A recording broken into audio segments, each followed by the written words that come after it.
କେତେବେଳେ ମରିବ ତାର ସୀମା ନାହିଁ। ସେ ଯେତିକି ଲୋକକୁ ମାରିଲାଣି କେତେବେଳେ ମରିବ ତାର ସୀମା ନାହିଁ। ତେଣୁ ବଡ଼ ଦୁଃଖର ବିଷୟ, କେହି ଗୋଟେ ଆଜି ପର୍ଯ୍ୟନ୍ତ ଭାରତର ପ୍ରଧାନମନ୍ତ୍ରୀ ଗଙ୍ଗାରେ ଯାଇ ବୁଲୁଛି, ହୁଗୁଳିରେ। ଆରେ ମୋଦି ତୋ ପାୱାର ଗଲାଣି ହୁଗୁଳି, ତୁ ସେଇଠି ଗଳି ଯିବୁ ଗଙ୍ଗାରେ, ପବିତ୍ର ଗଙ୍ଗା। ଯମୁନା ପୋଚା ପାଣି ଭାସୁଛି, ପୋଚା ଶବ ଭାସୁଛି, ଯମୁନାକୁ ଏପର୍ଯ୍ୟନ୍ତ ଉଦ୍ଧାରି ପାରିଲନି। ଗଙ୍ଗାରେ ଯାଇ ବୋଲୁଛୁ, ଯୋଉଠି ମମତା ବାନାର୍ଜୀ ଗଙ୍ଗାଟାକୁ ଲିଟ୍ ଆଣ୍ଡ କ୍ଲିନ୍ କରି ରଖିଛି, ସେଇଠି ଯାଇ ନୌକା ବୁଲୁଛୁ।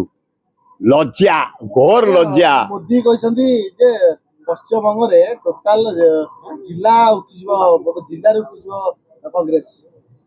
କଂଗ୍ରେସ ସେ ସବୁଠି ଆସିବ, ସେ ସ୍ୱପ୍ନ ଦେଖୁଛନ୍ତି, ବାଉଳି ହଉଛନ୍ତି। ମମତା ବାନାର୍ଜୀ ତାଙ୍କ ଫେଣ କାଢି ସାରିଲେଣି। ସେଇ ସେ ରିଲାକ୍ସ କରିବାକୁ ଯାଇଛନ୍ତି, ହୁଗୁଳି ନଦୀରେ ବୁଲୁଛନ୍ତି। ଇଆଡେ ତଳପଟୁ ଗଲାଣି ହୁଗୁଳି। ନରେନ୍ଦ୍ର ମୋଦି ୱେଷ୍ଟବେଙ୍ଗଲ ହାରିବ, ମମତା ବାନାର୍ଜୀ ମୁଖ୍ୟମନ୍ତ୍ରୀ ହବ, କେରଳରେ ହାରିବ, ତାମିଲନାଡୁରେ ହାରିବ। ଏଇଠି ଦେଖ ତମର ହାରିଆ ଆରମ୍ଭ ହେଲା। ତମ ପାୱାର ବିଲକୁଲ ସେଇ ହୁଗୁଳି ନଦୀରେ ଯିବ ବୁଡି।